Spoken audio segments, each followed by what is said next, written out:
Hi, today we're gonna review interview by Steven Bartlett, and he's interviewing Mustafa Suleiman.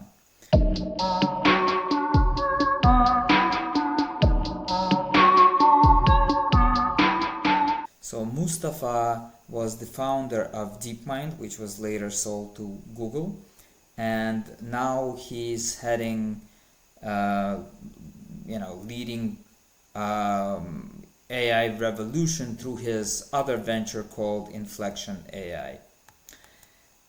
Before I go into the interview, I'd like to apologize to you guys for taking a long time to produce this next video. Hopefully I'll be able to compensate with the quality of this video and with some of the mind-boggling thoughts that I'm going to share with you. As a matter of fact, when I was thinking about this video, thinking about what I was going to say, it occurred to me how crazy this is going to sound, right? But fortunately or unfortunately, this is not crazy, and you will see why. This is, pure logical conclusions. So there was a plethora of interviews by different AI experts like Elon Musk, Mark Zuckerberg, or Sam Altman, and many others. So why did I decide to take Mustafa's interview and review that? Basically because I think he was a little bit more straightforward than other experts in his answers. And one of the things that I noticed that was common among all of the interviews across different AI experts is they all talk about existential risk, and they all talk about radical abundance, right? But what's also common among all the interviews is that they all talk about it in very general and ambiguous terms, right? And I thought that Mustafa was a little bit more straightforward, so this is why. The interview is almost 2 hours long, and the main theme is, again, stick versus carrot. Stick being the risk of, existential risk from AI technologists. We have to wrap our arms around it and guide it and control it as a collective species. And the carrot being radical abundance, right? I think that ends up producing radical abundance. So what is radical abundance?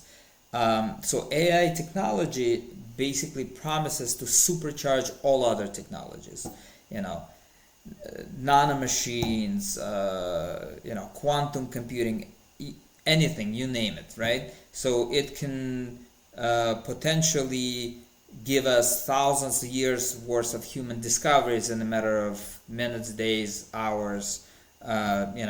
Different experts have different opinions, but basically it could supercharge discoveries across a wide range of science and technology, right?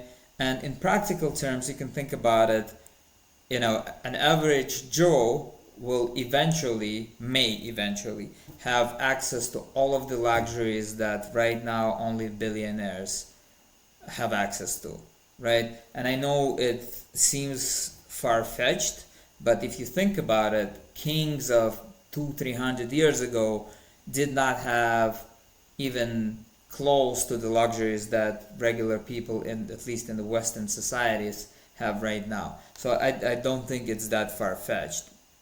So first, I want to give you like a quick overview of the risks that Mustafa discussed during this interview. First one that he mentioned was that AI may spin out of control and basically take things over from humans, right? So that would require not just artificial intelligence, AI, but basically an artificial being with its own wants, needs, pains, feelings, and all of that. Second risk that he described, basically you could call it bad actors. So even if AI doesn't spin out of control, you could have somebody in the basement using AI to do some nasty things, produce some dirty bomb or something like that. Um, or bad actors could be even the governments, right? Starting AI wars between themselves. The other risk that they discussed was job losses, basically AI replacing humans across most of the jobs, intellectual and eventually even physical jobs with the help of robots. And finally, they talked about the risk of transhumans. And unfortunately, I think they defined it inaccurately. When they were talking about transhumans, they were mostly talking within the context of being able to upload somebody's mind into like a virtual reality, and a human doesn't need a body anymore. He or she can exist as digital entity. But in reality, transhumanism may mean just anything where you are improving your body beyond your natural capabilities, like what Elon Musk is suggesting. For example, you can embed a chip into your brain, and then you have access to all the libraries of the world. That would technically also qualify. So now let's talk about the solutions that Mustafa offered. So broadly speaking, his solution is containment, and what he means by containment is basically allowing only large companies the ability to develop a cutting edge AI. So large corporations would form a happy marriage with government. They would allow government access to its facilities, and in return, the government would restrict or help to restrict access to everybody else to the cutting edge technologies. And they could restrict it by not selling large amounts of GPUs to other companies, or restricting the internet bandwidth, or having an AI policing internet, and basically not allowing other companies develop large scale complex AI systems. And so we have to restrict access to those things. That means restricting access to the compute. It means restricting access to the software that runs the models, to the cloud environments that provide APIs, provide you access to experiment with those things. And of course, on the biology side, it means restricting access to some of the substances. And people aren't going to like this. People are not going to like that claim. And for a more global solution across all countries, he was proposing that UN should play that role similarly across the board. And additionally, he mentioned that AI companies, they need to be taxed by the government so that there's enough money for the government to help all of the people who will be displaced by AI. So my general impressions of this interview, how should I say this? So I don't think that Mustafa was completely honest and straightforward about what he was saying. First of all, I don't think he believes in containment, and there are multiple instances where he basically admitted to it. On the face of it, it does look like containment isn't possible. Containment must be possible. And It must be. It must be possible. Why? It has to be possible. Why? It has to be. You want it to be. I desperately want it to be, yeah. Well, I would love to know. Someone as smart as you, I don't believe can believe that containment is possible. And that's me just being completely honest. I'm not saying you're lying to me, but I just can't see how someone as smart as you and in the know as you can believe that containment is going to happen. Well, I didn't say it is possible. I said it must be, right? This is what we keep discussing, right? Also, this seems to be common across the board. Other people who gave interviews, the AI experts, they're all pushing for containment, but I didn't feel like any of them truly believed in it. Also, Mustafa suggested that a comparison of artificial intelligence to a Rottweiler or a child, a human child, is a fair comparison, but it's really not, right? Both Rottweiler. So the comparison that they made was that basically, a sophisticated AI is like a Rottweiler that we cannot control, and that's billion times smarter than we are. It's kind of like if I have a kid and the kid grows up to be 1,000 times more intelligent than me. To think that I could have any influence on it when it's a thinking, sentient, developing species, again, feels like I'm overestimating my version of intelligence and importance and significance in the face of something that is incomprehensibly like even 100 times more intelligent than me. And the speed of its computation is 1,000 times what the meat in my skull can do. Yeah. Like how is it gonna how do I know it's gonna respect me or care about me or understand that I may I think that comes back down to the containment challenge. It's kind of like a massive dog, like a big Rottweiler. Yeah. That is 1,000 times bigger than me, and me looking up at it and going, I'm gonna take you for a walk. Yep. Yeah. And then it just looking down at me and just stepping over me or stepping on me. Well, that's actually a good example because we have actually contained Rottweilers before.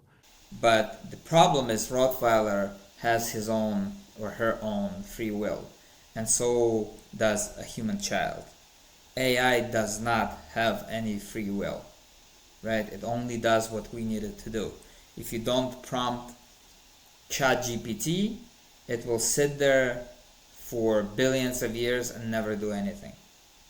Okay, so I didn't think that was an honest, especially an honest assessment, especially knowing how much he knows about the AI. I feel like he's using that to drum up some fear and promote his solution of containment.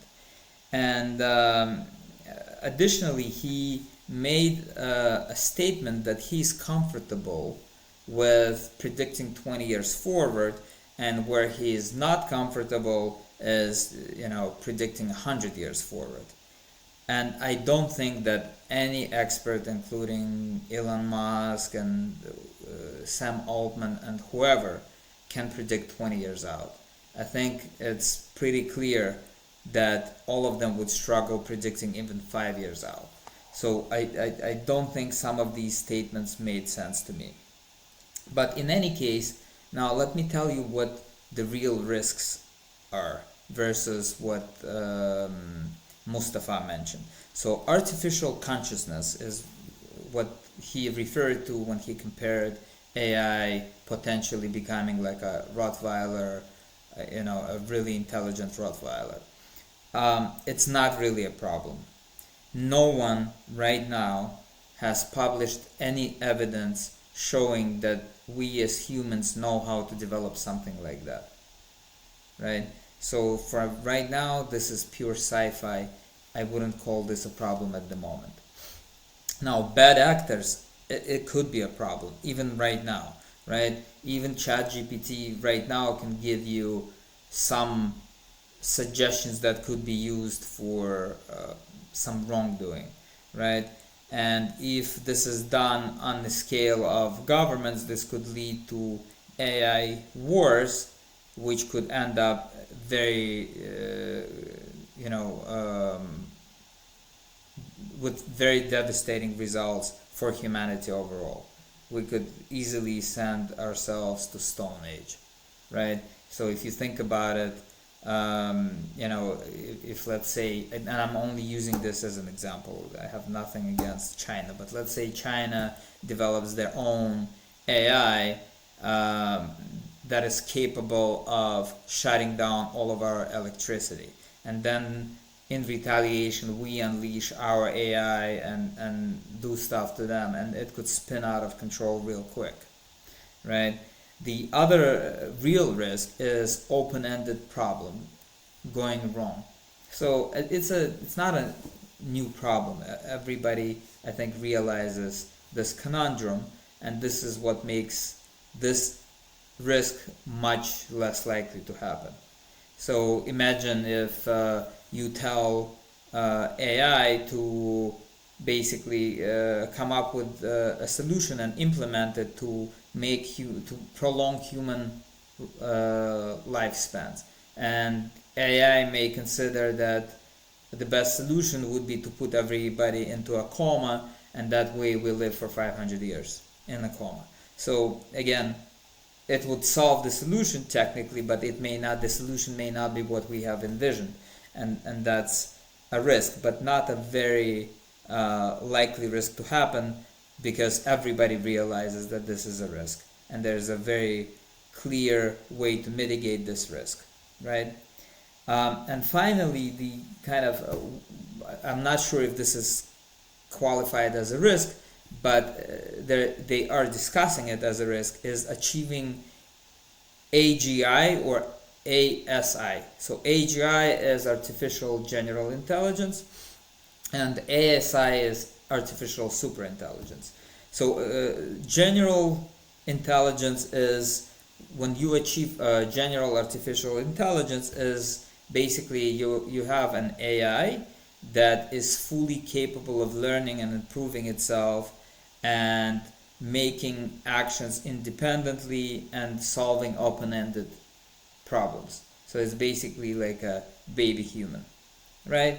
And the difference between artificial general intelligence and superintelligence could be measured in minutes, hours, days, or months, and different experts have their different predictions. But basically, as soon as you will have AGI, it's only a matter of time until it becomes artificial superintelligence. And superintelligence is basically artificial intelligence that's so vast that it becomes almost incomprehensible by the humans. So, and a lot of people claim that the risk is that if you have a superintelligence, artificial superintelligence, even if you ask it to explain some solution to you, it would not be able to do it because it's thinking on a completely different level. It's like trying to explain how your cell phone works to a chicken, right? Chicken is just not capable of understanding, and they're saying that we may become the chickens. But I don't think that this is really a problem. And now I'm going to tell you the most interesting part of this video. I'm going to tell you what I think that really is going to happen, right? Based on the pragmatic view and how we've evolved up till now and how the technologies are evolving. So I'm going to split it into two sections. Section 1 is from now until artificial general intelligence is achieved, and section 2 is after artificial general intelligence is achieved. So let's start with the first one, from right now. So the real problem of bad actors will be solved the way it is solved now. Like, we have bad actors right now. We have gangsters on the streets. How does our society solve that? We make sure that we have more police than there are gangsters, and police have more guns than gangsters, and they can enforce the law. So similarly, there may be some people trying to use bad AI, and I think that government is gonna push the laws and marry with the large corporations that have the most cutting-edge technology. And I think there's gonna be an agreement that these corporations, AI development corporations, will release the latest versions of AI to the government first, and government will have vast server farms to run this AI, and everybody else, general public, will get probably one or two versions, outdated version of AI to use for their purposes. And so government will unleash the latest version of artificial intelligence to basically surveil, and they'll have to pass the laws to allow almost total surveillance to counteract this existential risk. and they will surveil the internet and shut down any, smaller AIs or people who are trying to use AIs for bad purposes, right? And the second solution that's going to be done, and this completely contradicts the containment. No one's going to do any containment. We're going to rush to achieve artificial general intelligence. That is what's going to happen, and not just us, every country in the world, right? And the reason for that is that we basically are playing for all the marbles. So think about it. Just take a pause and think about it. Winner will get to shape the world. So imagine that someone who is a psychopath somehow develops this technology. Okay? You can see how it can go really wrong. If he develops artificial general intelligence and within a few days it becomes super intelligence, right? He could wreak havoc. You could have an evil king for thousands of years. But it's highly unlikely that this is going to happen because these technologies require a lot of resources. And these companies that are building cutting edge technologies, they're investing billions. So it's unlikely that some weirdo in his garage is gonna come up with it. It's not impossible, but it's unlikely.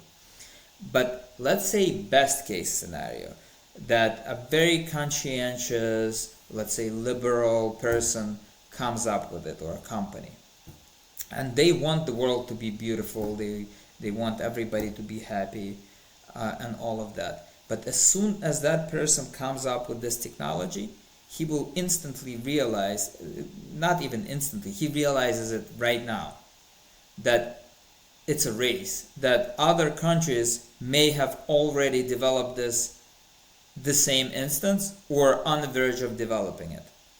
And if another country develops it, they will face the same dilemma, right? So imagine if, let's say, and I'm not picking on Muslim countries, but if a Muslim country, for example, develops artificial superintelligence, you can imagine that the rest of the world will quickly become Muslim, and the world will be shaped as per their view of, morals, how society should operate, beliefs, all of that. If Japanese first develop, the world will be shaped by the ideas of Japanese culture and their ways of thinking. If some conservative country like Russia develops it, obviously the future world will be different. So even if someone like Sam Altman develops this AGI, he will quickly realize that if he does not act on it, there are two possibilities. Possibility number one is that some other country that does not share his beliefs will also develop it, and we will start AI wars, in which case this will wreak havoc and most likely will send us back to Stone Age. Or if he keeps waiting, then the artificial superintelligence that another country develops becomes more sophisticated than his, basically kills his AI, eliminates all of the other AIs that are competing, and again they will shape the world according to their view. So because this person, Sam Altman, for example, right, thinks that he is a conscientious person, he is a liberal and nice person, he thinks it's the least evil for him to shape the world where everybody is going to be happy versus to leave it up in the air and hope that it's not developed by some other more sinister people or countries, and they will take the lead. So inevitably he will have to take the lead, right? And this is why I'm saying that this is a game for all the marbles, right? Now other risks will be manageable, right? Like the open-ended of the solutions problem will be managed. I believe that artificial intelligence, even if it goes to the super intelligence level, will still be able to dumb down their explanations of what they're proposing and why, so that we can understand. And eventually, talking about transhumanism, I think it's it's I would imagine it's highly likely, let me put it this way, that humanity will go into transhumanism. We will have to augment our capabilities, our mental capabilities, and merge with AI, in which case we will not need, dumbed down solutions or dumbed down explanations. And, the future may look very bright. And I am an optimist. I think that it will be, but there will be dramatic changes, and even evolutionary changes for humanity. Now, I want to end this on a happy note, because I truly believe that superabundance is a much more likely scenario than the existential risk. I think that no matter who will win this race to artificial superintelligence, the life will move on. If the world becomes a Muslim world, or a Japanese style society, or European style society, all of these societies are ultimately very successful, even right now. Like people who live in Saudi Arabia, a lot of them, majority, are super happy. A lot of people who live in Japan, as weird as that may seem to Europeans, they're very happy with their lifestyles. So I believe personally that right now the Western society is far ahead of competition. So most likely the future world that we're going to see is going to be shaped in liberal, empathetic ideals, and this is what makes me optimistic. But even if it's not, I think the life will move on. People will still be happy.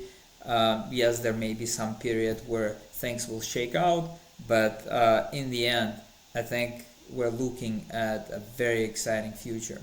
So I hope this video makes you think, and that you're able to achieve the best things in your lives using artificial intelligence, or with help of artificial intelligence.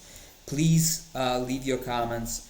If you agree with the things that I mentioned, or don't agree with the things I mentioned, leave your comments. I will try to answer the questions. I would appreciate very much if you subscribe and share this video with your friends and family. Who knows, they may find it helpful or thought-provoking. Have an awesome day, and remember, there's more great content coming your way. Till next time.